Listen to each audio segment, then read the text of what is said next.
Welcome to WPT 90.3 FM. I'm Aiden Parnes, joined alongside Andy Cerrito, and we have Staples versus Wilton. Sticks for Soldiers matchup coming up in just about 20 minutes. A really special day, some honorary ceremony. Sticks for Soldiers charity. So we'll be back in just about 20 minutes, so stay tuned for what's going to be an awesome game today. We'll be back, folks.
We ask that you rise and remove your caps for the singing of our national anthem being sung by our own Madeline Spira.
Thank you, Madeline, for that moving performance.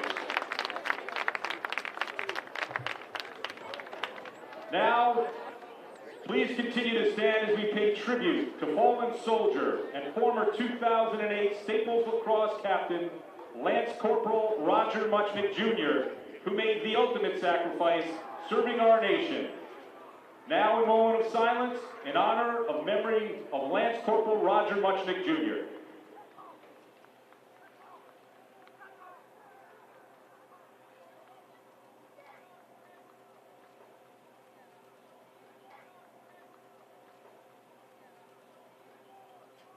Thank you. We'd like you to take note of the flag that flies continually over the south end of Staples Stadium, which was given to Staples by former lacrosse player Jeffrey Gillespie, Lieutenant Jet Corps U.S. Navy. It flew over his base camp, Phoenix, in Kabul, Afghanistan. You may be seated. Now I'd like to warmly welcome Bob Vitale, President, Sticks for Soldiers.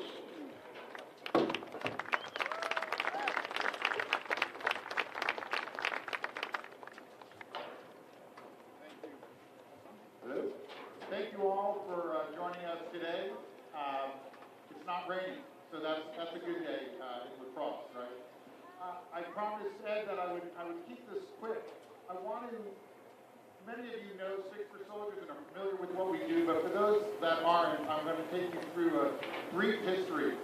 Going back to 2006, there were a couple of fathers at the Fairfield Ludlow High School lacrosse program that, recognizing that less than 1% of the country serving our military, realized that there was a disconnect between those that were serving in Iraq and Afghanistan and those of us here in the States. Particularly with the young boys and girls in high school. These people serving were only a couple of years older than them in many instances and wanted to do something to support their efforts. They came up with a tournament that would raise money to help severely wounded veterans coming back to the States. That tournament started in 2006 with 6 teams. Staples was one of those original 6. It grew over 15 years to as many as 60 Connecticut teams playing lacrosse always the Saturday after Thanksgiving. In those 15 years, we've had 21 honorees and have raised over $1 million. All of that money goes to the honorees. It's been quite a time. I've had the honor of volunteering with Sticks for Soldiers for the last 12 years. My oldest son, started playing back in 2010, and I can't imagine myself not being part of this organization. Many people in the area, in the state, with lacrosse players, of course, are very familiar with that tournament in November. If you haven't been there, please follow us on Instagram, check out our website. It is an event to go to, and as I like to say, the event isn't about lacrosse. These guys, they know they're playing on a field that's quarter size of a football field. It's probably more a test for goalies than anything else. But what makes us different as an organization is that we do select an honoree, and the money that is raised on that Saturday goes to that honoree. And the guys and girls that are playing that day understand that's what they're there for. So, we look to certainly raise funds to help severely wounded veterans coming back from these wars, but also to raise awareness with these young people to the sacrifices that are being made on their behalf. So with that said, I know you guys are ready to play. We don't want to ice you here on the field, but we do want to thank you all again for coming out today, understanding what you're doing, and thanking those that serve this country. As we like to say, men and women who changed their lives. Thank you very much. Bob, thank you for your leadership of Sticks for Soldiers and your commitment to this cause. We look forward to more great lacrosse events. This concludes our ceremony. The boys will now begin their final warm-up, and the game will begin in about 10 minutes. who have been sports around the country up at West Point. Final score, Army 11, Navy 12.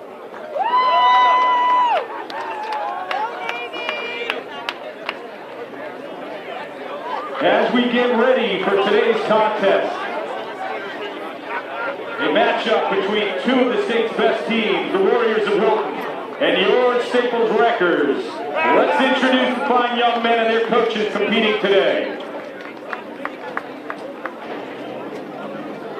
Please give a warm round of applause to the 2022 Wilton Warriors, led by their captain, number 2, Ben Calabrese, who will continue his lacrosse career at the U.S. Military Academy at West Point, playing for the Black Knights of Army. Number 3, Colin Lenskold, who will play for the Utes of the University of Utah. Number 19, Grant Masterson, who will also play for the Black Knights of Army. Go Army! And number 32, Jake Sommer, who will play for the Fighting Irish of Notre Dame. The Wilton varsity squad is led by head coach Steve Pearsall and assistant coaches Nick Houghton, Colin Malloy, and Jonathan Oronzio. And now our 2022 Staples varsity team and their captains who proudly represent their teammates, parents, and the entire Westport lacrosse community. Number 22, 3-sport captain Ryan Thompson. Number 42, Gabe Jinnitz, who will attend and play lacrosse for the Bulldogs of Bryant University. And 100-goal scorer, number 21, Charlie Howard, who will play for the Terriers of Boston University. Leading the Wreckers are head coach Will Kashansky and assistant coaches Steve Anderson, John Marcus, Colin Bannon, Matt Jackaleff, and Robbie Mills. So sit back and get ready for some great FCAC high school lacrosse.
a really great cause that promotes wounded soldiers, and basically all of the proceeds from this game, from all the food to donations to pretty much everything about this game, is donated to what really is a wonderful cause. So there's a lot of ways to donate for anyone out there who wants to help out. I think the only thing we can get into is Dodge winning another face-off to open up the game. And as we look to get ready to go, Dodge lining up face-off. Dodge committed to Vermont, who's one of the best players in the state, if not the best player in the state as a position. We're just moments away as we face off, and the stalemate for Clamp right now. Dodge fights it out. Ground ball's loose. And O'Loughlin, with a nice play, almost picks it up before Thompson gets a hold of it. He loses it. Roseme picks it up, and now O'Loughlin has it. Staples has the ball in the offensive end. So it's coming off of a 5-0 start. Staples, as Thompson actually goes to the goal, and he finds Rothenberg, who just misses wide. That's close. But that was close. But I think the one thing you can notice just right out the gate, both teams are coming out with aggression. I mean, border town rivals, right? You kind of expect this. Two amazing teams, but right there you can see on the face-off, these teams are not giving anyone just an inch of hope. And both these teams are really top-tier, top-level teams that this win would go a long way for them. So both of them really want this win even more than any game you're used to. Ball's being passed around up top. Schaefer dodges down the right alley. He shoots and misses wide. And another really important milestone for this game, not only marking the second best team playing the third best team, Staples has Aiden Best returning. Definitely one of their better players coming back and just helping to fuel this amazing offense. As Coach Maddie calls it, who's one of the Staples lacrosse and football coaches, the king is back. Best, really one of the best players, no pun intended. Committed to Lafayette, where he'll continue his lacrosse career. Carter Gay holds it up top. Passes back, and Best loses the ball. Not the best start there. Definitely not. Not what you're looking for. Maybe a little rusty. I bet you he'll shake it off later on. And not too much going on. A couple of missed shots. Ball really in transition. Not too much. Slow-paced game right now. Yeah, I kind of expect a low-scoring game. I'm not going to lie to you. The Staples offense does not look to be warmed up just yet, and we haven't seen any of Wilton's offense, so we don't really know what to expect. I don't know how much I agree with that, actually. I think that the Staples attack, or at least what they've done this season, is absurd. And I think that is too, but I just don't think it's being shown right now at the beginning of the game. And Best dodges, and he shoots, and he scores. Best making a triumphant return, scoring within the first 2 minutes of his season. What a start for Staples, 1-0 with 9 minutes and 40 seconds left to play in the first quarter. Best just made me eat my words there, but I think that leads into another great point. We were talking about the star-studded offense, right? If we want to just, name names, right? We got Aiden Best, the king, returning, right? Committed to Lafayette. Charlie Howard going to Boston University. He just got his 100th career goal, and that's with a COVID season, sophomore year, right? So 100 career goals. He's the 8th player in Staples history to ever do that, and he missed an entire season of lacrosse. Tyler Clark going to Absurd. Army, right? The offense has names, has commitments, has everything. So Best usually an attack man. He's going to be put in offensive midi today, kind of a little restricted minutes to get back into it. As Dodge wins the face-off, and there's a scramble for the ball deep into the Wilton side of the field. And Charlie Howard picks it up. So now Staples controls it with 9 minutes left in the first quarter. Still clinging on to that 1-0 lead. I mean, keep going. Eigen going to Texas. Yeah. And Eigen actually joining his brother, who's another Staples alum at Texas. So that's a pretty cool thing there. And other one off the top of my head is Leo Sequenzia he's going to be a Friar, right, going to Provincetown? Yep. And, I mean, I always say it pretty much every time. Sequenzia's a little goofball. One of the funnier kids, I feel like. I spent a lot of time around him. As Sale shoots a bounce shot.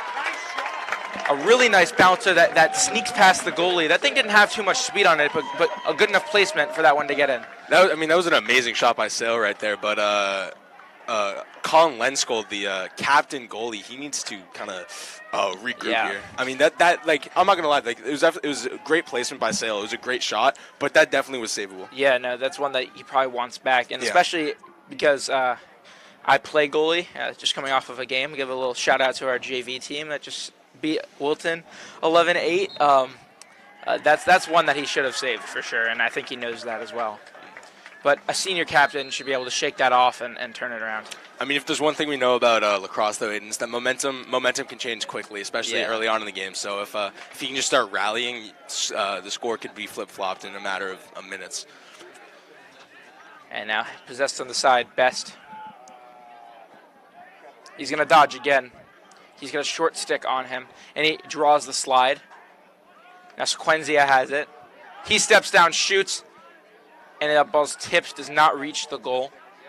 And Wilton's going to take it. So Wilton now having the ball for the first time in the game before they lose it at midfield.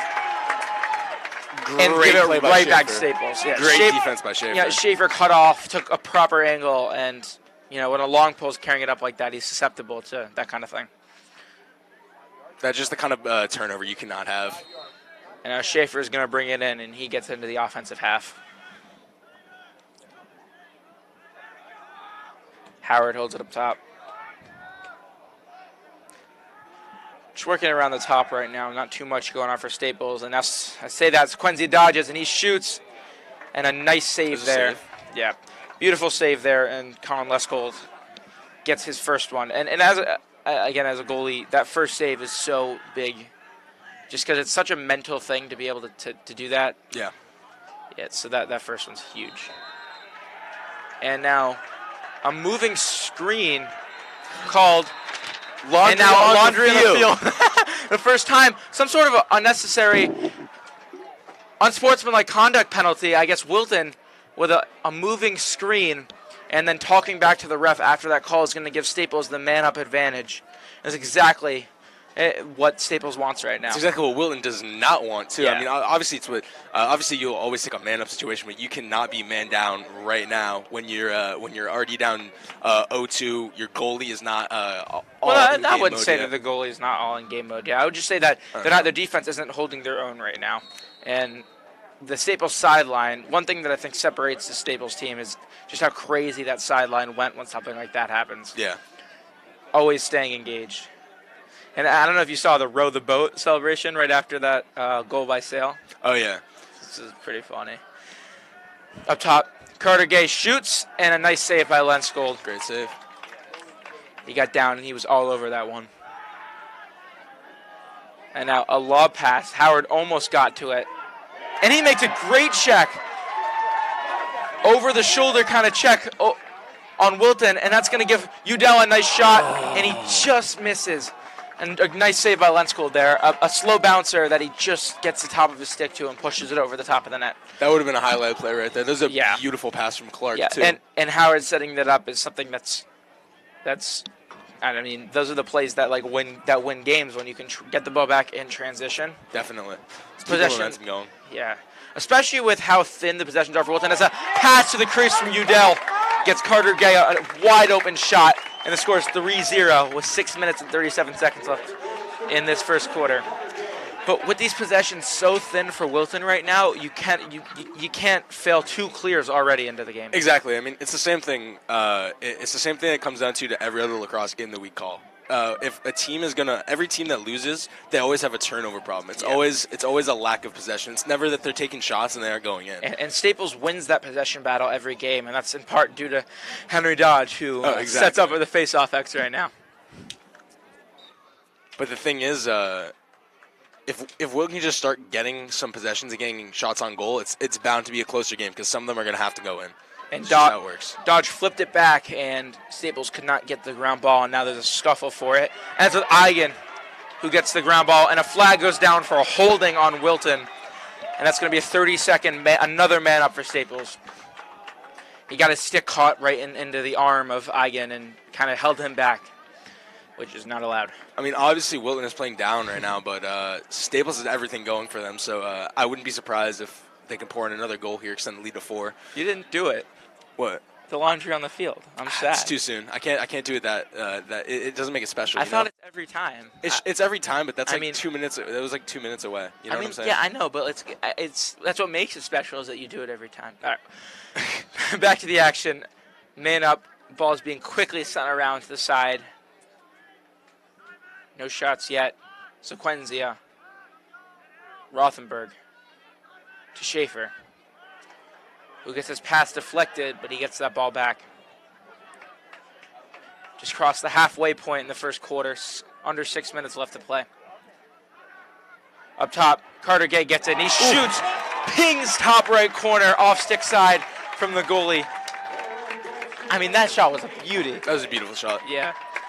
Great spot, too. Great Yeah. spot. I mean, And that thing had some power behind it. and I mean, Carter Gay, he had the other thing, too, you noticed that obviously goalie is not going to make every save, but the defense was nowhere in sight. That was a wide open shot, wide open pass to the net. Yeah. And Wilton going to call timeout, try and regroup after what has been a horrendous start for them so far.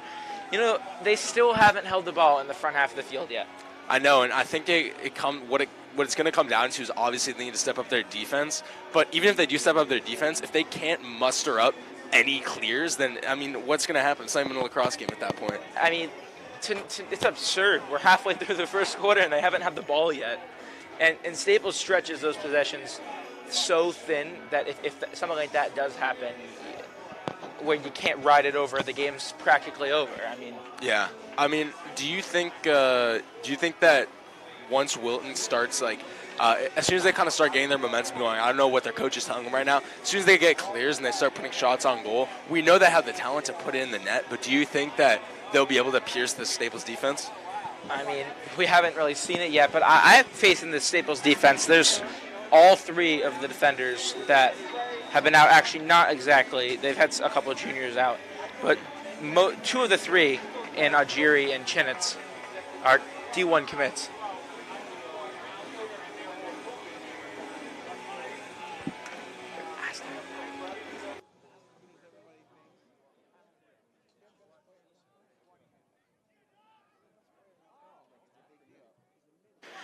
And just coming out of the timeout, Dodge is going to set up for the face-off. Wilton has gotten some chances at face-off. Dodge hasn't won any of them clean yet, and there's another ground ball that Wilton gets a hold of, and that's winning the face-off. That's Liston Spencer. Or Spencer Liston. I read that wrong. And now Wilton, for the first time in the game, has the ball. Will they be able to get...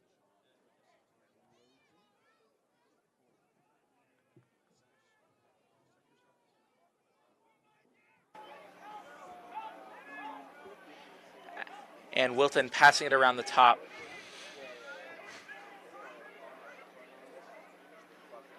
They hold it. Moving around the side, spin back, and loses his own feet. That's Michael Wall. But they get the ball back, and now Caleb Rath goes it. And he's going to shoot. And a nice save, a backhanded shot from him. That was a nice shot, too, though. That Heisler saves from about 3 yards out. Credit where credit is due. Yeah, no, that was a nice shot and an even better save. An even better save, exactly. And something that I think is really impressing the Staples team is how Heisler's turned it around. And Heisler did not have a great season last year. I think he'll admit that. Yeah. When he did get in, even though he's behind JP, JP got hurt. He didn't play very well. And he's turned it around to now become one of the most respected players on this team that has earned his spot. Oh, yeah, big time. And has come up big so far this season for them. Especially because there is definitely a competition at the goalie position, because you have Heisler, you have Scott, who's JP's younger brother. Obviously, Thompson rolls back and he's just gonna miss that one. Scott's a very talented goalie as well, and also, I mean, for the future of Staples lacrosse, you get the youngin, Josh Marcus, right? Yeah. Freshman, amazing goalie, and there's definitely a pipeline of goalies here that runs through the Staples program. I don't know if it comes down to the coaching or what it is, or just raw talent in Westport. And then there's sophomore me, who plays goalie. My bad, I left that one out. Yep. Thompson goes to goal, and he shoots, not a great angle, and that's going to be an easy save. So now Wilton gets to clear it, looking to get the ball on offense for the second time in the game. They successfully clear it, and they touch it into the box, and now they'll set up their offense.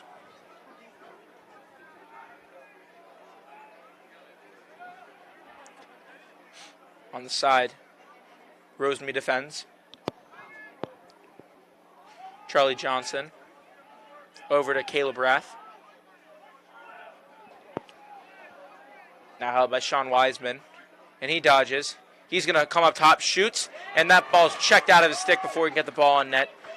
He tried to come across the crease, but it got checked out first, and Heisler is going to pick up the ball before Wilton steps into the crease. And Nealon holds it on the side. Nealon, a junior that swung JV and varsity last year, has now earned a starting prison Mike. Yep, has earned a starting spot on this varsity team. And Jaden Mueller holds it up top. Mueller, a defensive midi, he gets rid of it to Sale, who looks to the crease to find Ovi Ment, but he just doesn't get it there. And Ovi, one of the most beloved players in this team. Oh, wait, no, that was not Ovi. I was completely wrong. I was going to say, because Ovi does not get into the game. No, love you, Ovi, but he's not the best lacrosse player. That was Best. Did you confuse Aiden Best and Ovi? Yeah, he's going to get mad at me there. I saw one, and I know Ovi's 13. Best is 23. Okay, it's hard, people. It's not that easy. Okay. A missed shot, and Staples now gets to clear. Best, when you listen to this back, I'm sorry.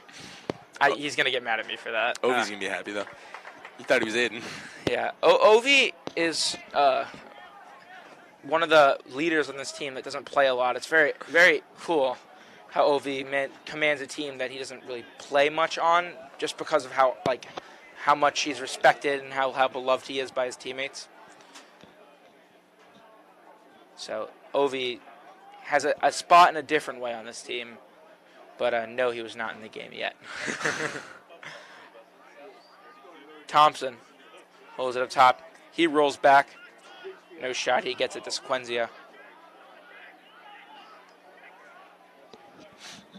Held the back by Best, who's not Ovi.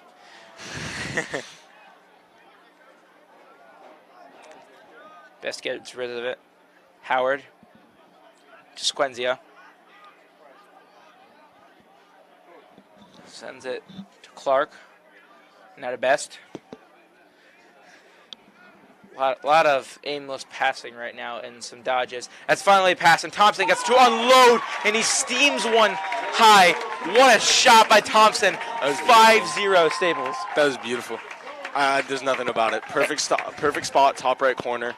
Got some zip on the ball there. Wide open lane. I mean, that's like lick your fingers good. Yeah. And Clark, who drew the double team and got it off to Thompson, he's the one that should really be credited for that goal. True. It was a beautiful pass, beautiful setup. I mean, that's the thing. When it comes down to all these goals, right, it's not just like, obviously the shots are great because these guys get some speed on the ball, but it also helps that you're getting some amazing setups, and that's kind of what makes the goal. That's what gets you the opportunities, and the ball movement Staples has really proves that. Yeah, now when you move the ball that fast, you're going to get some open people, and it was shown right there. As a loose ball at the face-off X, Eigen holds it. He sets up a fast break. He's alone, passes it to Howard, and he gets it to Rothenberg, who has a wide-open shot in the crease, and he's stuffed. Colin Lenskold with a beautiful save there, and one that definitely he should not have made. So, really a gorgeous save there. There's laundry. And free possession now for Wilton with 23 seconds left as Laundry on the field. pending penalty. Going to laundry on the field. Yeah. There it is. Held up top. I think Wilton's, 10 seconds left. I think they might, not sure what they're doing right now. So much to tell them that they've got a free possession. And finally going to goal with one last shot, and that's not going to go in. That was Ben Calabrese, who just missed high. But that'll do it for the first quarter. 5-0 Staples, and we'll come back to a man-up penalty for Wilton. I guess something that we haven't really mentioned, but I think could be somewhat important, is notable injury for Wilton this game, right? Captain Grant Masterson, Wilton quarterback. Wilton obviously had a very successful season, and the thing about it is someone like Ryan Thompson, right? Let's take a quarterback, for example. They are always a leader. Like, that's a position where you have to lead in. So I'm wondering if the fact that he's a captain, obviously a great lacrosse player, the fact that he's out, maybe the lack of his leadership on the field because he's a midi, lack of his leadership could be leading to some conundrums. Yeah, and that's very possible. I think another thing is just we're going to keep stressing it, but that possession time. That's what it is, though. It could come down to the lack of coordination. Yeah. I mean, Wilton doesn't look like the team that we've seen them be so far this season. And that might be a knock on Wilton, but it's also a credit to how great Staples has started off this season. True. 5-0 right now. We're going to give a little shout-out right now. I want to say hello to 2 very loyal fans in Bonita Springs, Florida today. Junior Preston Norris wants to thank Mimi and Granddad for cheering on the team today. Mimi loves to watch and learn all about the game. Thanks so much for supporting the Wreckers and WAPT. And yeah, thanks. Everyone that watches out there, we appreciate it more than you guys will ever know. I gotta say, until Hyder gets a broadcaster camera, people are never gonna understand the weird looks I give you when I make a joke and you don't give me attention. Yeah. You know, I just kind of stare at you. Your jokes are terrible. All right, never mind. Staples taking the field. I can't laugh at just bad jokes. Shut up. And Staples now man down as we look to get the second quarter going. 5-0, the score. Defense hasn't been tested too much yet. Heisler's made 1 save, but other than that, some lousy shots and low possession time for Wilton. And they hold the ball up top. Now on the side. That's Dylan Smith. Now gets it to Ben Calabrese, who steams one to the top corner. A perfect placement. And Heisler, who's a lefty, got hit by his backside, or the front side of the goal there, to his off-stick side, top corner. I never even thought about that. Obviously, we want to talk about the goal. It was a great shot by Ben.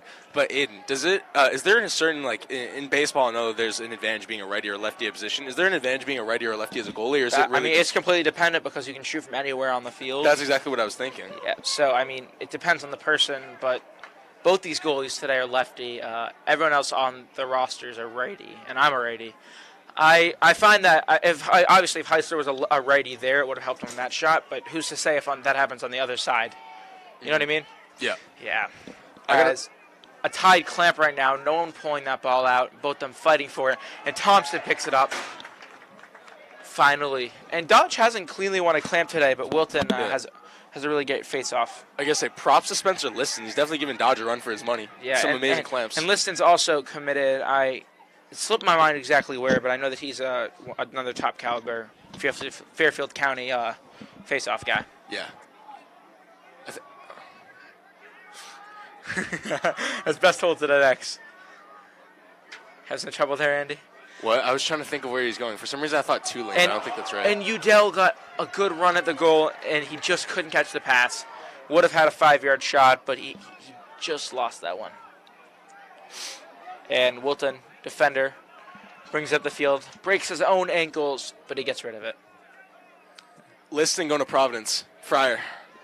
27. I needed to find that out. Yeah, so Liston is not a shabby face-off guy either. 2 top-tier players going against each other.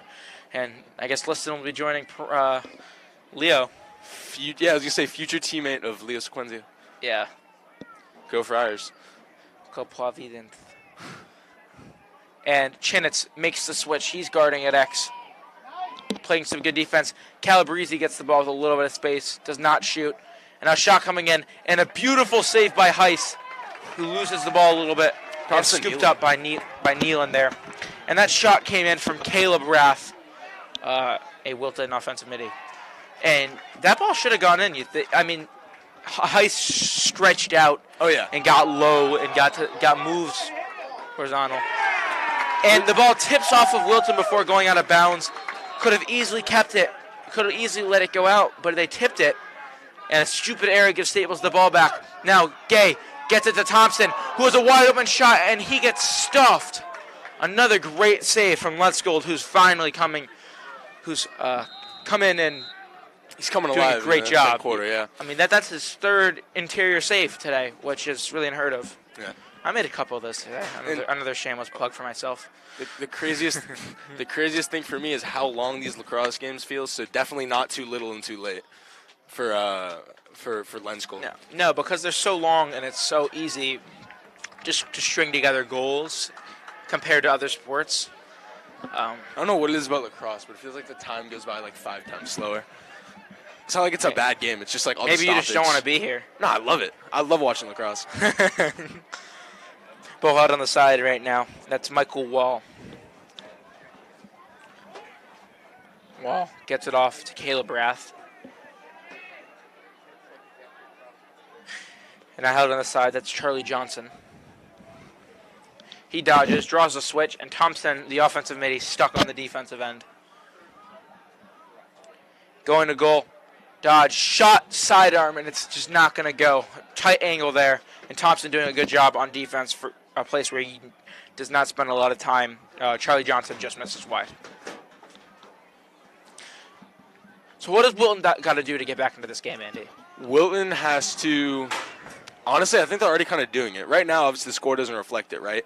But the fixes that we noticed before, definitely massive improvements. More possession time, right? Kind of limiting the turnovers.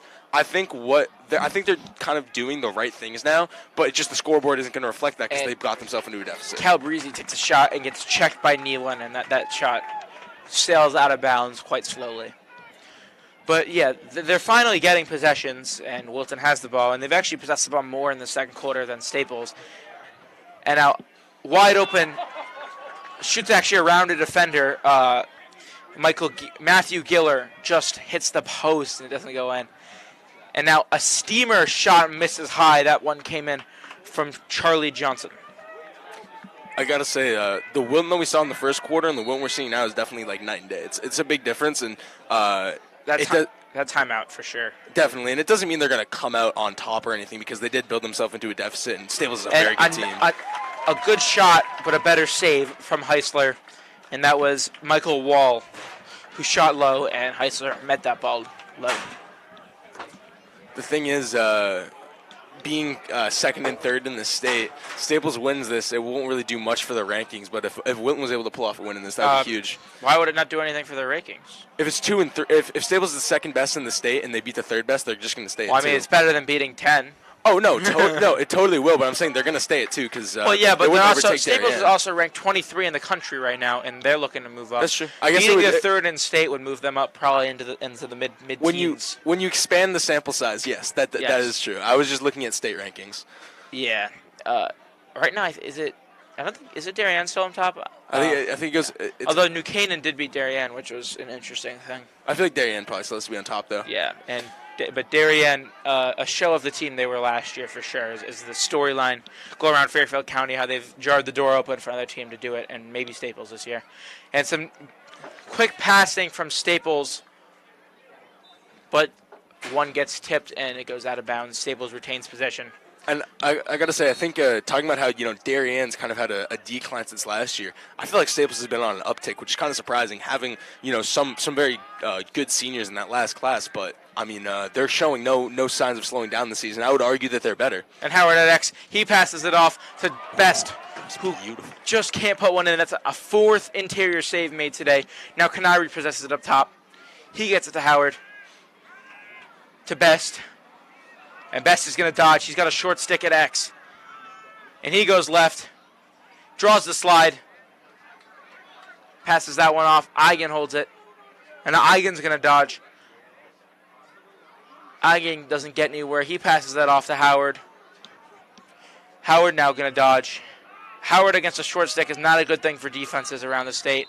But a moving screen on Tyler Clark gives the possession back to Wilton. So a great defensive stand there from Wilton for what looked like it was going to come down to a goal. I have seen at least 10 lacrosse games. I've never seen a moving screen called until today.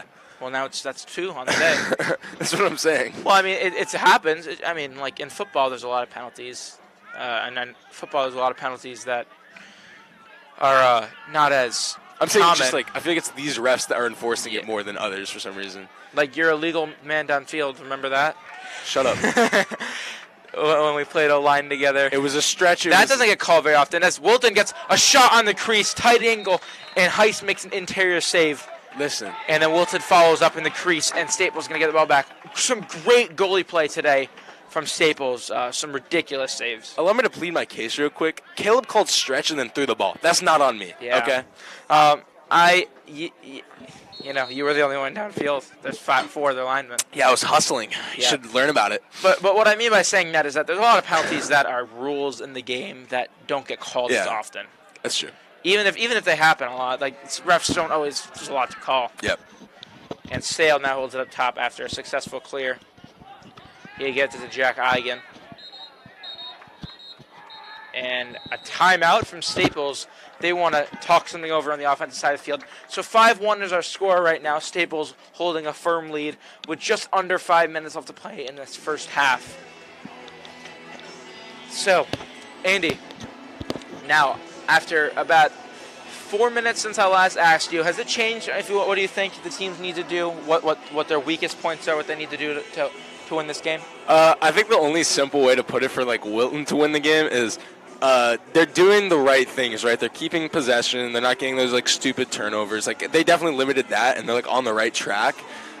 You hate to say it because like it's obvious, but the only way the only thing they need to do now is they need the ball to actually go in the goal. Because they can keep putting the shots in, they keep pouring in the volume. Yeah, they're going to go in, but once you built up that five goal deficit in the first quarter, you can start turning up now. But Staples is not a team that's just going to like sit down and die once you get a little bit of momentum. So that's where it's tough for Wilton. That's where I'm like, yeah, they can do the right things, but will they actually be able to crawl back in and win the game? I don't know. It's going to take a lot of momentum and a lot of things to go right for them, and a lot of things to go wrong for Staples. With how out of proportion the possession times have been. It is not going to be easy for Wilton to string together a bunch of goals that will give them the win. And another plug, we have the Little Wreckers, the third grade Wreckers, who will play at halftime in their scrimmage. That is going to be something. That's going to be a sight. Should we commentate that, Andy? What do you guys? Well, I mean, I think it'd be weird without names. Feedback. And we won't have any of the names of these third graders, but should we give them some play-by-play? I don't know. That's your call. If anyone out there has an opinion and knows how to contact us, you should let us know. You guys want to hear us call some third grade I just want to text us, be like, call the Little Wreckers. Call the Little Wreckers. I mean, we'll see. And now the ball is held up top by Schaefer. Just under 5 minutes left to play. Clark holds it at X to Best. Best's going to dodge. He gets a pick from Clark, who does not move this time. And Best passes it off after he gets a double team. But that ball's picked off straight, clean out of the air. A nice play. And Wilton now gains possession of it, and they set up their clear.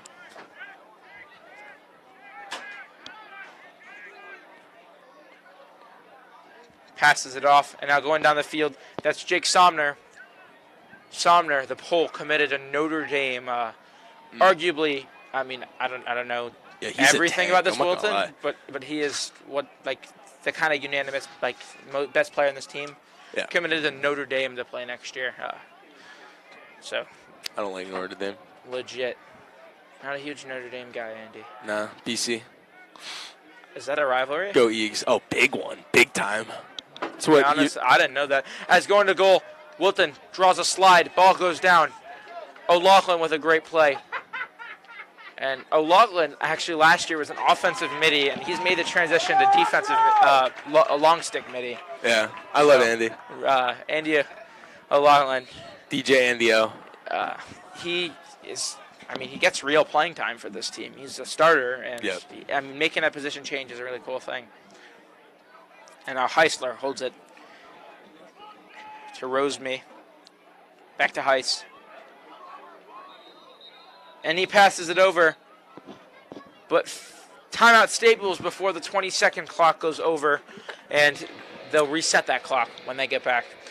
Okay. So timeout Staples, 5-1's our score. Staples leading with 3 minutes 22 left to play in the first half. There's nothing else nothing's really changed, right? Obviously, you know what Wilton has to do, but you want to hear like a fun fact, nugget of wisdom from Andy? Yeah. I know you never heard of the BC Notre Dame rivalry. Basically, huge rivalry. And if you ever seen the movie Rudy, I've seen Rudy. They filmed that during the BC Notre Dame game, and my father, Christopher Cerrito, was at that game. So That's he cool. saw Rudy being filmed. That's a little fun fact that he told me. But yeah, no, that That's goes, cool. I totally care. Shut up, bro. But no, that rivalry runs deep, and We'll do another shout out right now.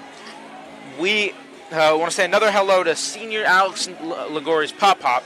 Pop Pop watches all the games via live stream.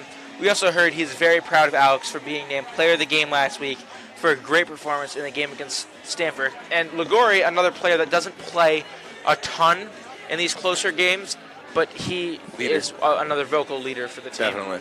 Which is really cool. I love Lugu. He was in my culinary class. I probably talked about it before, but no, really nice guy. Yeah, really nice guy. Lugu's an awesome guy. Yep. Not a great cook, but good guy. I say the same thing about Leo every time we do a Spanish, broadcast. yeah. That he is not a great Spanish or Espanoler, but he is a fine lacrosse player. No. Yeah, he's last week in their game against St. John's Prep, which was a close, narrow victory for Staple, and not totally close, but a closer game. He put a bunch of goals in that were a couple of buttes. And now he holds it up top, gets it to Howard, who tries to get it to Thompson, gets tipped. Thompson does get it, and he shoots in a nice save there, Colin Leskold. Thompson put a good shot on, and that's a 50-50 ball that the goalie came out on top with. Yeah. Lensko put in his work again still, keeping it up. Definitely locked in. And now Lenskold holds it. He passes it up. Held at the top by Arrow Fox. And then a timeout coming in from Wilton before they could lose the ball. That's smart.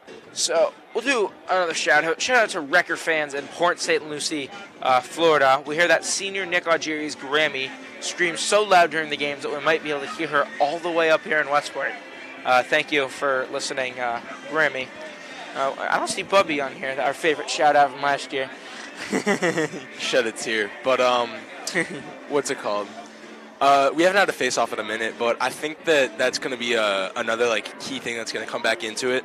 What Spencer Liston has to do, right, is obviously beating Dodge is not a given, but they're tying on the clamp, right? And he has been doing a good job so far. They've been in stalemates where their teammates have been relied on grab balls. That's exactly it. But I think that's when the element of kind of luck comes in, where you just need that ball to roll your way. You need to somehow get the ball. I don't think it's luck, but you need to win those. I mean, no. But I'm saying like if it's a clamp and the ball just starts rolling out, right? You know what I'm saying?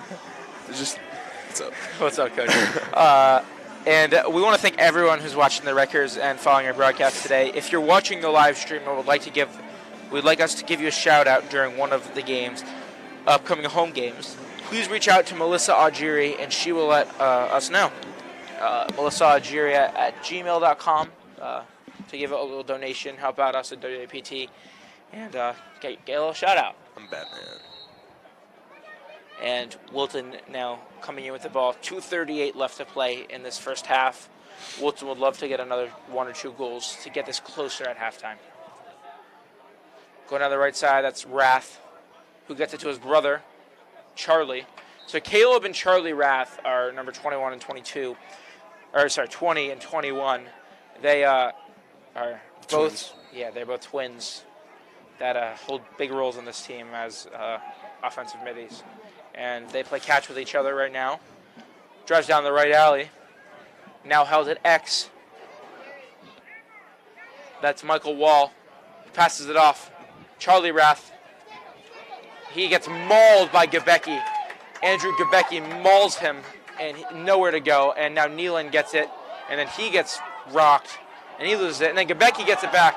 And then he gets tripped. And Laundry on the field. Yeah. Can we get some next time we do WWPT merch? Can I get a laundry on the field shirt? I'll have to talk about Father Heider about that. But a tripping call there is going to give a 30-second penalty to against Wilton, giving Staples a man-up advantage with 1:50 left to play in this first half. Staples sending out their entire man-up unit, and you have to wonder. You have to wonder who they're going to go to here. I mean, in man up, you usually choose a guy that's going to shoot. If you were Coach K, the wizard of this offense, yeah, or Coach Anderson, the wizard of the offense, and Coach K, who do you go to here for that shot? Cop-out answer is obviously Charlie Howard, but That's too boring. I feel like Carter Gay is going to take the shot. Ooh, And Carter Gay right now up top. At Ball's 2 held by goals, yeah. one more for the hat trick. So Now held inside by Rothenberg, and now Gay holds it. What Gay did I- has a lot of space Thanks, I step down. to Clark, and then he gets Rothenberg, who gets a lot of space. I was actually thinking Rothenberg. And that- Fun fact. I'm not even joking. Well, then you should have said that, Shut up. liar. And that ball, I think, hit off of the head of Jake Somner, and deflected out of bounds. Now it's Where going Mason Staples Schaefer. That's what I'm feeling. I'm Tony Romo. goes. Is Schaefer even on the field? Yeah. Where? 91. Top. No, that's Charlie Howard. No, number 91. Oh, at the top. Yeah. And a shot comes in from Clark, but he just misses wide. And now with a minute and 14 left, 5-1 is our score. I'll stand up with you, Andy. Thank you. I feel safe. Thompson holds it up top. He's Give going to the slow ball it to down Schaefer. just a little bit as we hit the 1 minute mark left. Puts a little heavy Now- move. Now it's going to Rothenberg. Schaefer holds it up top. Back to Thompson. And we're at 45 seconds left. Staples looking like they're going to hold and take that last shot of the half. Ooh, maybe it's going to Carter Gay. No. Wilton, we're back in even strength, so the man-up advantage is gone for Staples.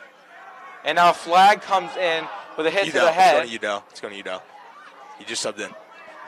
Udzi, known for his more interior presence, he gets the ball in the crease a lot more, and that's where he does his damage. Not a huge outside shooter. With 20 seconds left, Staples will finally get rolling. Udell to Clark to Howard, who gets it open the crease and gets checked, and it just goes high. 13 left. Seconds. Ooh. All right. Now it's definitely going to Udell. All right. Bold claims here coming from Andy. Fun fact, Andy is a really bad bowler. We'll get back to that in a little later. No, we're not going to get back to that. We're not going to talk about that. I'm only a bad bowler when I put money on a frame. That's literally it. We don't condone gambling here at WPT. And Thompson holds on the side. Something going on with the refs. I think they're going to reset the clock. Oh, they're going to hold on to it so that there's no face-off at the half. The way that works is that Staples, if they're in possession of it inside the box, they get to keep possession when the second half starts, and that's going to do it for the first half. 5-1 Staples is our score. Really dominating the possession time. Staples with a firm advantage in this game. Yeah, I mean, not much to say. Staples definitely has the firm advantage, playing strong. Wilton's starting to come back to strength, but will they be able to overcome the deficit? I don't think so, but you never know what's going to happen. And I have confidence in our I have guys. confidence in Staples. Any given Saturday, though. Yep. As the Little Wreckers come onto the field, and they're going to get their little scrimmage going on. Soaking in the moment. That's awesome. And as these guys get going, we're going to take a short intermission for the next 10 minutes. We'll be back for the second half of this game. 5-1 Staples our score. We'll catch you guys after halftime. Don't go anywhere.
Not a small amount for this team to make up. It looks like Liston isn't taking the face-off.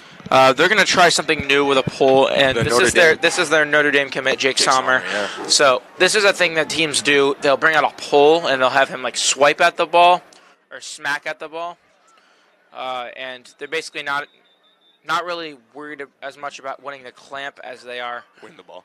Yeah. And Staples, that penalty is going to count even though the goal. So Staples gets a man-up face-off. So they're going to put the pull on the face-off because they're already down a man, and they don't want to, even if they lose, they don't want to screw it. As they win anyways. I mean, yeah, Matt, what's it called? Sommer just so he tied him up.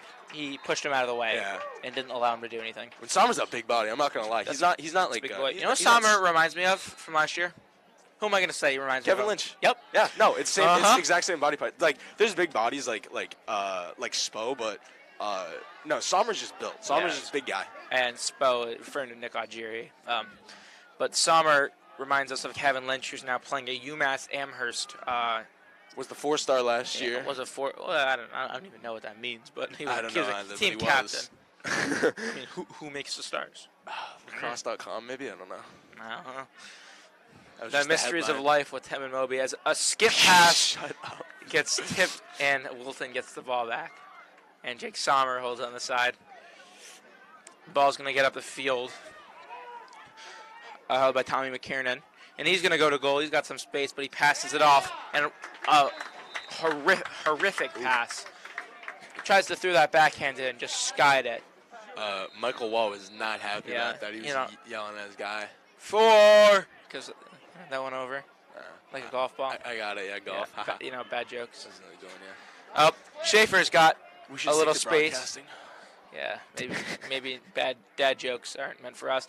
As Clark gets it on the crease and he shoots, getting down to stop that was Colin Leskold, who had a very phenomenal first half despite the score. Guess who's back? And Leskold is really keeping Wilton in this game. Back again. Aiden's back. Tell a friend. Sorry, yeah, the ball I had to. Yeah, no, Aiden Best, the King, already showing his impact this game. What does he have, a goal and assist? Yeah, I think so. Especially on limited minutes, too. He's not... he's not playing attack like he usually does because he's playing offensive mid, which is a very different position. And now, held at the top. Schaefer's going to get a go at it, and he shoots it. Not a good shot. He shot it straight at the goalie. That's a great save. Yeah. No, great save. Yeah, no, great. Not the best shot, and a great save. And going to goal, he beats Nealon and puts it back behind him. That was Ben Calabrese. 2. He's number 2. He has 2 goals. Does he have both of them? 2. Yeah. Ben Calabrese, what we've talked to pregame with some of the Staples players who did their scouting, know that Calabrese is a shot-heavy player who takes a lot of shots for this Wilton team, and we've seen that so far. Might have 4 or 5 already, with 2 goals. Yeah, and that was basically the consensus that Calabrese definitely has the offensive output for Wilton. And Spencer Liston is going to go against Dodge, and went early. Liston goes early, giving Staples the ball, as both the face-off guys are going to get off.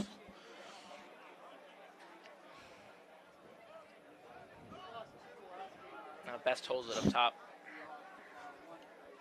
and he passes it off to Sale. Sale been a little quiet today, not too much today, but he holds the ball now. No, Sale has that second goal. He had the second goal of the game. Yeah, he scored the second goal of the game. My apologies, Sale, when you listen to this back. Mubby. And Staples throws the ball away. Not what they're looking to do there. So 6-2 is our score. So there's 7 minutes left to play in this third quarter. Best rides. And he's going to run across the field. Clark now attacks. And Wilton is going to clear. And continuing down the field, that was 44. That's Andre Wiest, who, you think he could have gone to the goal there? I mean, he might have been able to get all the way there. And that was our station ID for all of you that heard that. Yeah, he probably could have gone all the way there, but he definitely would have lost the ball. I don't trust a long when pull you're in that. defensive ball, as Matthew Giller runs down the side of the field, loses his angle, gets pushed off of it, passes the ball around. Caleb Rath shoots, and that gets through Heiss.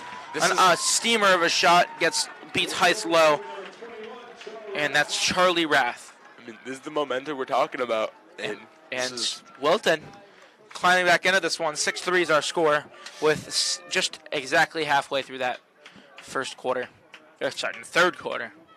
So let's see here.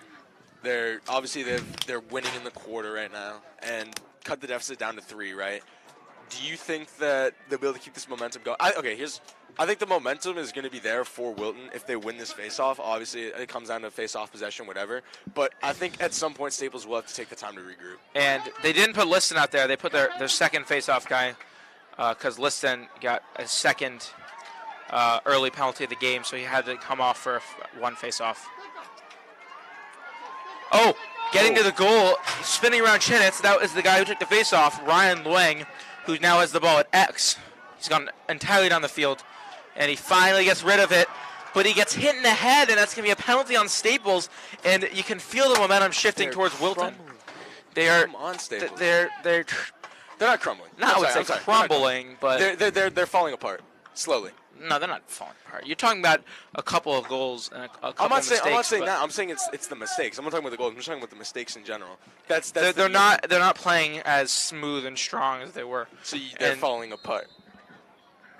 Just But falling apart sounds too severe as they pass it around, and that's a lot of space for Dalen Smith, but he elects not to shoot. Chinitz will go off for a minute. Ball's being passed around. Wilton with the man up. Charlie Rath. Over to Charlie Johnson. Now to Caleb Rath. Who gets it back to Charlie Rath. To Caleb Rath. To Charlie Rath. And he gets it over. That's Fleming. No, that's not Fleming. And now Charlie Rath is going to take this shot from pretty far out, and Heiss was all over that one. That was Caleb Rath on the shot. Bro, who goes in trying to check Nick Algieri and thinks they're going to push him into the ground? Well, not push. Yeah, no. If you're going to try, look at him.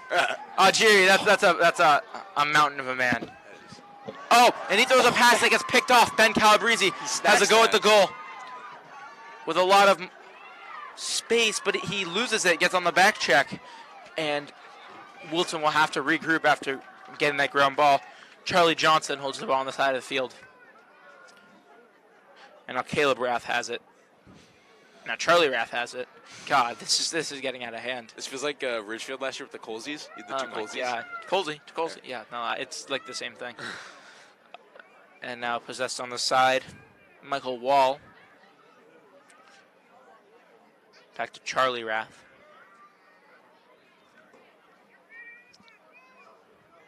Up top. And now Charlie Johnson has it. Back to Caleb Rath. Ben Calabrese goes. He's got a little space. He shoots and he beats Heisler high off stick. And now Wilton is fully back into this game. 6-4. Heiss get too much space there, and Heiss just unfortunately could not get there. I told you they started doing everything right. They started doing everything right. So just like that, this game is anyone's ball game, and Wilton firmly with the momentum in their hands. And that's also a 3:42 left to play in the third quarter. Hat trick for Calabrese. That's his third. And so Calabrese is playing very well. Is it Calabrese or Calabrese? I don't know. I'm just gonna go with what I've been going with. I'm gonna. We'll keep it working. I'll just use whatever you use. I don't really care. Maybe he cares. I don't know. He's probably used to it. Dodge cleanly wins the face-off, and he smacks it back to Thompson, and then gets off the field. Thompson, he's got some space and pulls it out. Now Clark to Best, and Staples needs to get the momentum back. A goal here would go a long ways. True. And now Gay has it up top. It's definitely going to be a fourth quarter game, I can say that, with 3 minutes coming down. Yeah, no, it's anyone's game. Sequenzia dodges left, puts a steamer, and that patented shot from Sequenzia gives him his second of the day. What a shot. Goal number 7 for number 7, Staples up 7-4. That's one of Leo's best talents is that he doesn't necessarily need that setup. He can create space for himself Yeah, for a shot. And his dodge and that shot off his left hand, I've seen that shot. I've stood in the goal and tried to stop that. That thing, he flings it, he throws that thing so fast and he hides his stick so well. yeah, he's shifty, he's fast, and that's definitely that's just raw athleticism that can help out in situations like that. That shot is gross. And Dodge loses the face-off. O'Loughlin has it. Andy has got some space. No one's going to stop him, but he loses the ball. I think he got checked at the last second. Yeah. Looked like he was going to goal. And then Wilton on the clear loses it back, gives it right back, and now Charlie Howard holds it. Howard's going to take his guy to the net. He gets to the crease. He gets open, and a stuffed. Another inside save from Colin Leskold. That's his fifth, on my count, fifth inside interior shot. Amazing save. Leskold is the unsung hero for this team right now. Honestly, he's doing the most. I mean, this defense, like obviously you have Sommer, so you expect some defensive presence, but Leskold is really making up for the slack that this defense is creating. Well, Sommer's guarding Clark at X, and Yeah. Clark hasn't done Much too much, but there, yeah. he's facilitated. I think he has a pair Oh of yeah, no, he assists, definitely has assists, just not Not- so much in the shot department. which is fine. I mean, yeah. like when you have one really, really great defender like that, you're gonna have a guy that's gonna be. That's exactly it, especially because, Clark is a selfless player. When you put him at X, like, he's going to be able to help set up other guys. That doesn't necessarily mean he has to pour in shots, get a hat trick. He's doing his job, and that's what matters. Picks it on the right side. And now Best is going to have a go at it, but he pulls it out after a successful slide. And Best backs up. He might go at it again. Slide comes in quickly. Ball's passed off to Clark. And Wilton recovers back in. Canary holds it up top. Canary down the right side. He puts a methodical shot on, but it gets tipped away. Methodical, I mean, because, well, it wasn't that fast, but he really, you can tell how much he really tried to aim that. But it got tipped. Howard passes it off. He draws a double team. Thompson gets a good shot. And falling to the floor is Leskold. Leskold dove onto that one and made another save. Playing out of his mind today. I mean, yeah, he definitely picked up. If he was playing like this in the first quarter, the game would definitely be looking a lot different right now, I think. Yeah, but a lot of those goals in the first quarter weren't like there were a lot of interior goals, and he's made all those saves on the inside. I mean, Yeah. There should be at least 3 more by standard lacrosse. Yeah, you yeah. know.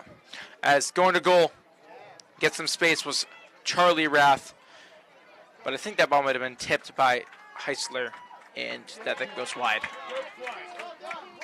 Staples gets the ball back. They're going to clear it. Thompson going up the side. He's got some space. He's going to keep going. And he loses the ball and his stick. He just got helicoptered. Twig went down. And now Charlie Rath holds it. Caleb Rath. And that ball goes down. Nealon fighting for it. He throws that thing up as that's going to do it for our quarter. 7-4 Staples with no time left in this third quarter. This really is anyone's game. Yeah, it is. But the one thing I did start noticing towards the end is they aren't bad turnovers because it's not like they're throwing the ball away, but Wilton definitely is turning the ball over a little bit more because Staples is playing aggressive defense and stripping the ball.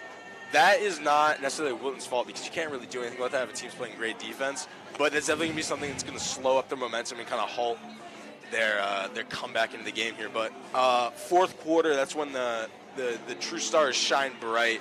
And I wouldn't be surprised if Calabresi's taking that more of a trying to get rally his guys right now. Being a captain, you got to get the offense going. You really can't. They haven't had too many mistakes recently up to this point, obviously in the third quarter. But you really got to play the sharpest, most pristine version of Wilton lacrosse that you can. And for Staples, it's just don't let up off the gas. You have a 3-goal lead. That is nothing in this game, especially when Dodge is not winning as handily in the face-off circle, right? So it's a lot of things. Seems that Dodge met his match, yeah. He has met his match, and I think and you put it perfectly. Obviously, I just did the more intelligent, stretched out version. It's anyone's game at this point. Yeah. It is literally anyone's game. I 100% agree with I that. cannot confidently say right now, I hate to say it, being a Staples wrecker myself, I cannot confidently say right now that Staples are going to walk away with a win this game. I also can't I say that have they're gonna faith walk in away this with a win. team as I'm a part of it, but I totally have faith, but like I would not put money on it. nope. Again, we don't condone gambling. I'm not counting my guy. I'm not counting against my guys, Right. but it's just a great game. Yeah. It's a great lacrosse game. No, this really is going to be an awesome one. And you were right about the low scoring part of this game. Yeah. I didn't think it was gonna. I didn't think it was gonna hit double digits. Definitely not. Well, it's could maybe. We'll see. Hopefully, Staples will probably win if it hits double digits. As O'Loughlin comes through and cleans up that mess, he's going to get it to Staples, and almost goes over the head of Charlie Howard when he passes it off. And we got another shout out for you right now. More Super fans are watching again today in Allendale, New Jersey. Number one, Tyler Clark thanks his cousins Lucy and Kai for cheering him on today. It means a lot. As Best holds it on the side. And he gets it to Schaefer, who gets rocked. And then diving to the crease, he puts, an awesome goal. That was in. a tough goal. He puts a bouncer in after getting rocked. They might call a crease violation, and they're going to wave it off with a crease violation. Crazy. They called it, wow. So he got lit up. And Mack truck.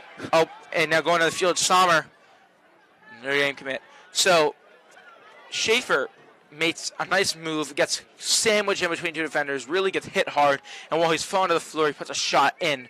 But just before the shot goes in, the refs call a crease violation. They conferred after the goal to see whether it was a goal or not, and they're not going to give Staples the goal. And that's a fiery way to start our fourth quarter. Truly.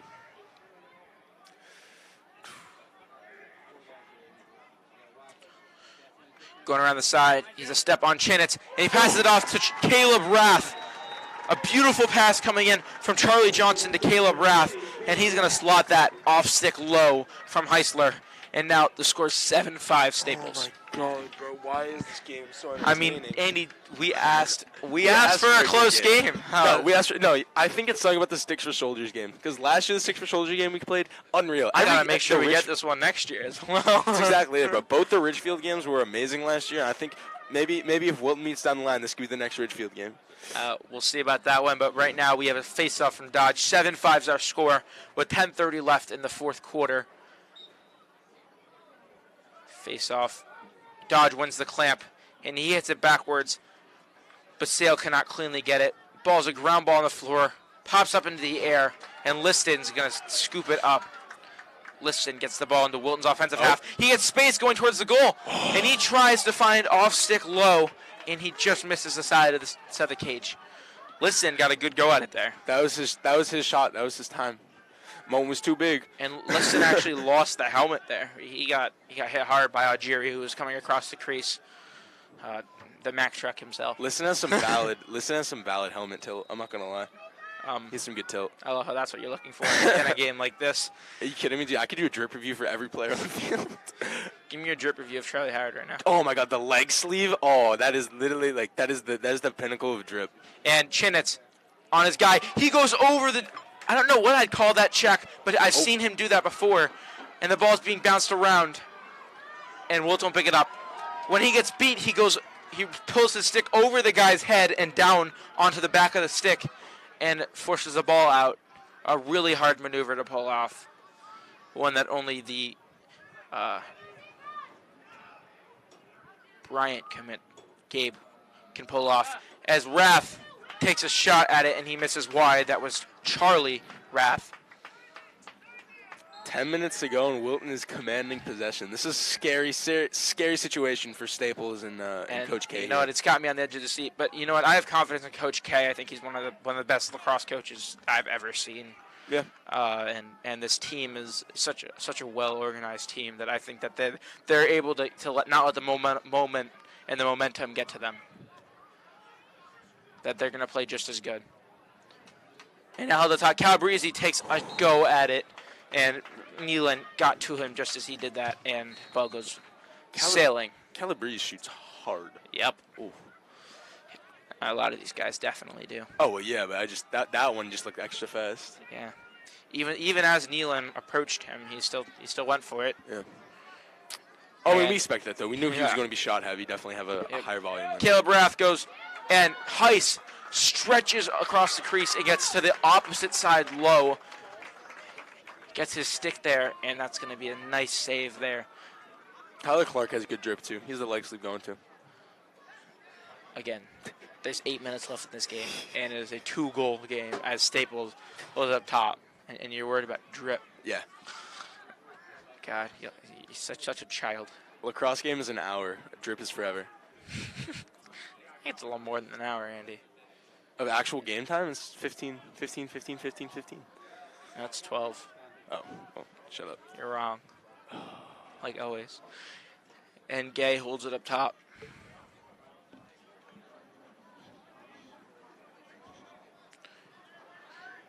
Now to Sequenzia.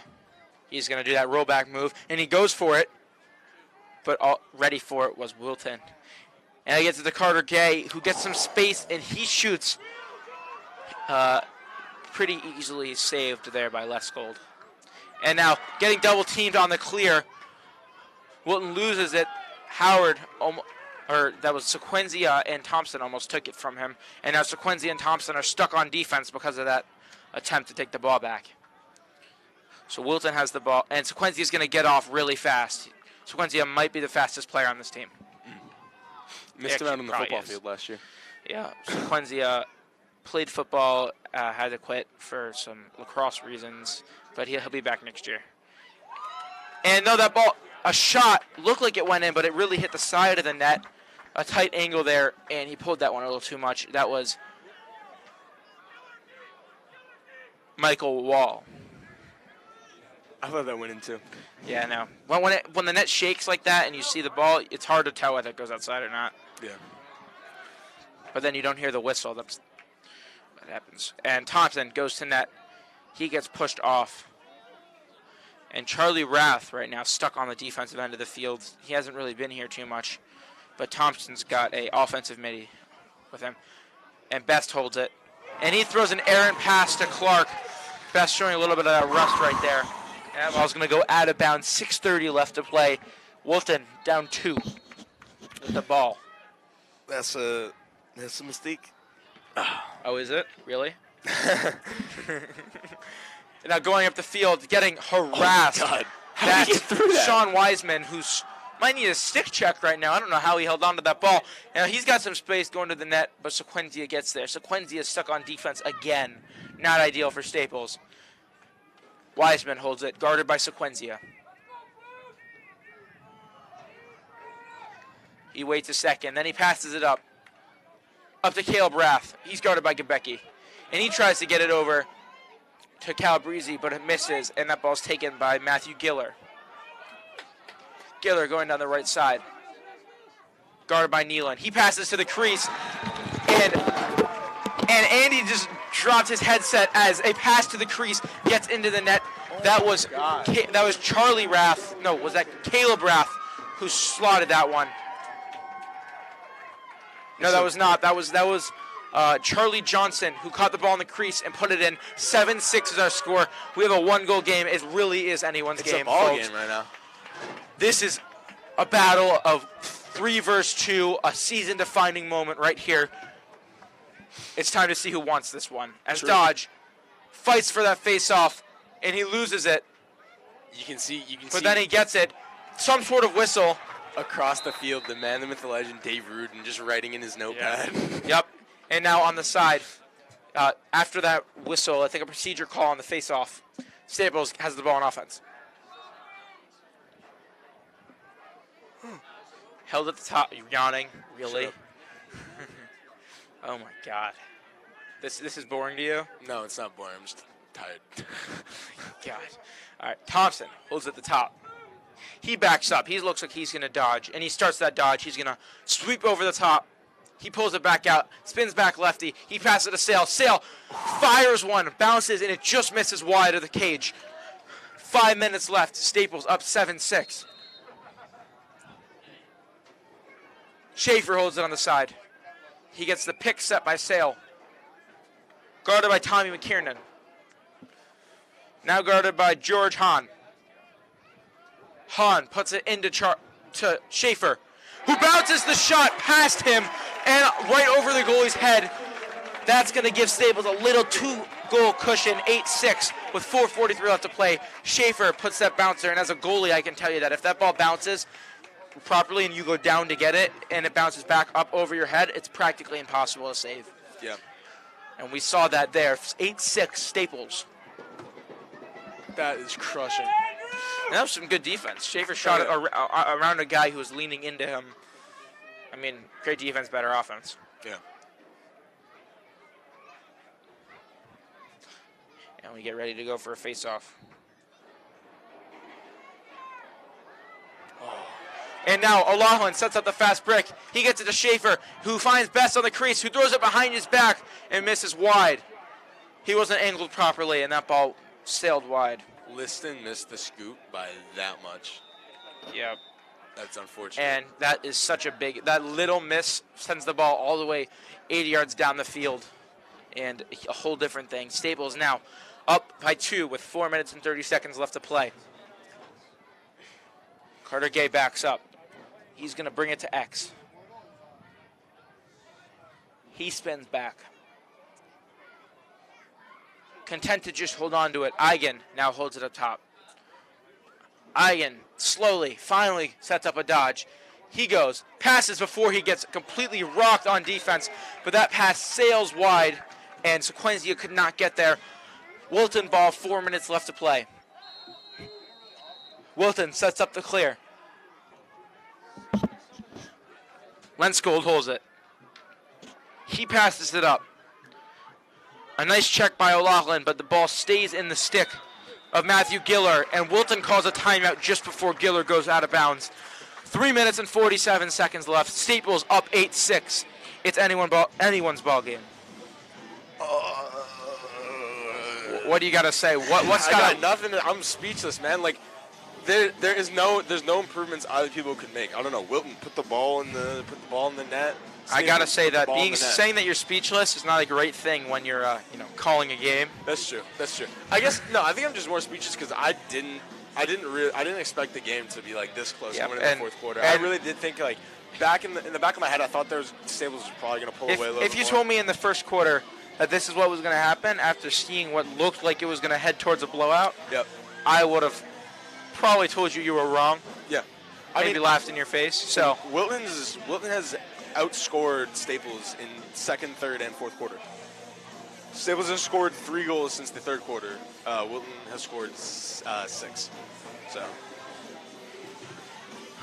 both teams really intense huddles. You can just tell, even though we're a couple hundred yards away, we can tell. You can see, yeah. Yeah. They're fired up. There's some serious strategy as Staples really wants this stop, and Wilton needs this goal. Wilton is probably going to try to get the ball to Calabrese here. I think that's who they want taking the shot. I mean, I think that there's a lot of options here. Oh, there totally are, but that's just who I think that they would give the moment to. Actually, I don't even know. And Staples has Mueller, Roseme, Chinitz, Sale, O'Loughlin, and Nealon in. As a dodge comes in, Charlie Rath. He gets it over to Caleb Rath. Charlie sets a pick. Now held on the side. That's Charlie Johnson. He gets it to Caleb Rath. Now to Calabrese. He gets some space and he shoots, misses wide. Ball's picked up at X. Caleb Rath holds it. No, it's not Caleb Rath. That's Charlie Johnson holds it. And he's got some space at X, but there's no way to challenge him. They don't want to go around the goal. And finally going around the goal, he's guarded by Sale.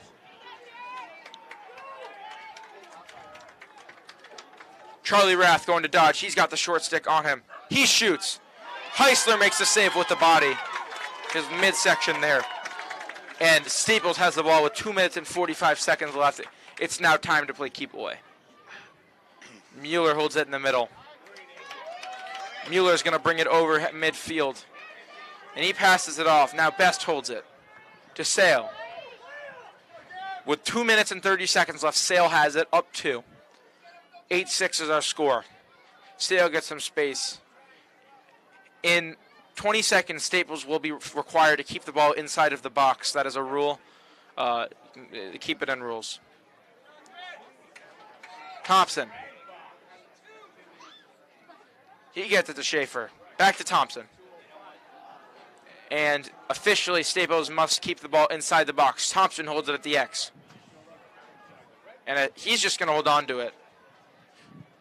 Staples sideline wants him to just play keep away, as he's going to face some pressure and get pushed. Right now, he's guarded by Tommy McKiernan, a short stick, and the double finally comes. That's Andre Wiest. And now he evades both of them. 1 minute 30 left. Spins back into a triple team now, and he passes it off. Now Sale holds it up top. Now Howard holds it. Both of them had great opportunities to shoot, but they want to hold on to the ball. The goalie is out of the cage right now, locking off. They're going to double the ball with no one guarding the cage. Basically in hockey, as if it's an empty net. Clark holds it at X. He's guarded by Sommer. Sommer tries to take it. Now Howard holds it. Aiden Best is standing at the top of the crease, and no one is on it. And Schaefer gets the ball. And a timeout call by Staples as Schaefer was getting mauled right there. 57 seconds left. Both teams holding just one timeout left. 8-6 is our score. Staples firmly in the lead.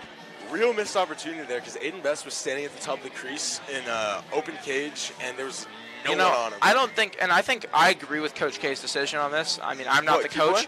To continue to hold on to the ball, I think too much can go wrong if you try and shoot. If, say, you miss or something, you open the door. I think if you can hold on to the ball, you're up 2 goals right now. I feel like you wouldn't miss there, but I guess that makes sense. If yeah, right even with the empty net, I feel like empty net, no one on you. But that pass to him when he's on the crease, that could get knocked down. He could get hit in the back. He could, I don't know. I like this. I like the way that they're doing this right now. It's fair to say that you wouldn't want to do it if you just imagined the outcome would go wrong.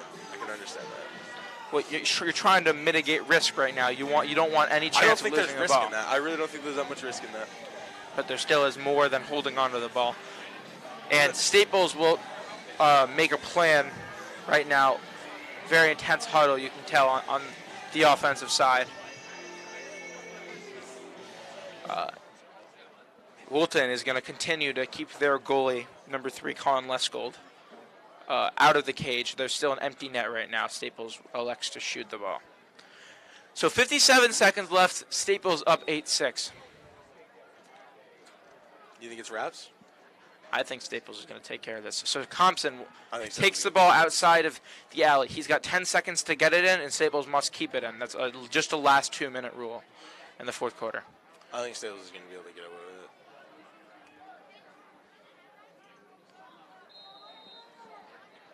Thompson double teamed. He tries to split the double team and immediately loses the ball. Picked up by Wilton. Going up the field. That's Nate Rath, the 3rd Rath on the team. And Wilton calls timeout just before they lose the ball. So Wilton will have the ball at midfield, 39 seconds left, down by 2 goals. And almost losing the ball, but not totally, Andre Wiest. I just realized there are 3 Raths on the team.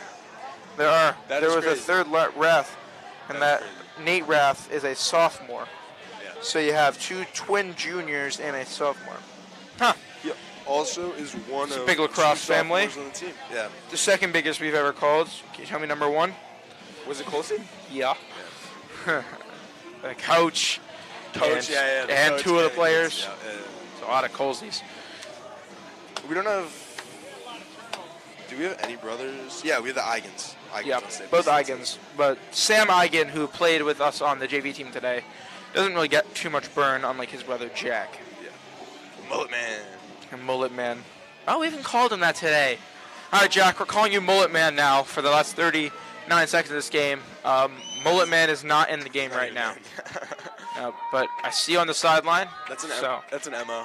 I know, we forgot. Next game, you'll get a lot more Mullet Man. He does have some nice He hair. has some flow. Oh my Oh god. my, that's some nice hair. All right, ball's held up top. Charlie Rath. He's guarded by Ryan Thompson. Thompson stays with. Rath immediately goes to goal. Gets the ball checked out of his stick while trying to shoot. That ball's on the side. Chinitz between two people. He flings it behind his back, not even seeing who he's throwing it to, and it gets picked up by O'Loughlin. That seems like it's going to do it as Staples brings it up the field, up 2, with 17 seconds left. It would be really hard to lose this one. And with an easy shot there, Clark decides not to take it. That's going to do it. Staples comes out with an 8-6 win as we count down from 5, 4, 3, 2, and flings the ball in the air. The team erupts on their goalie Heisler, who throws his stick, and everyone going crazy. And these amazing fans, the student section in their whiteout today. So many people here to support, and what was a scary but crazy win today. And big celebration from Ovi. This was a really big win for the Staples team today. Huge win for Staples. Staples definitely did their job. Got a little shaky there for a little bit, but they obviously rallied. They're as close to pros as you're going to get in high school lacrosse. Yeah, no, they are the current 23rd best team in the nation, and seemingly seems like they're going to move up from here. Exactly, and that's exactly it. They know how to handle themselves. They can keep their composure. I never see any bad body language out of them, anything like that. They never look like they're giving themselves up. So obviously they took care of business, and hey, we got a great game out of it.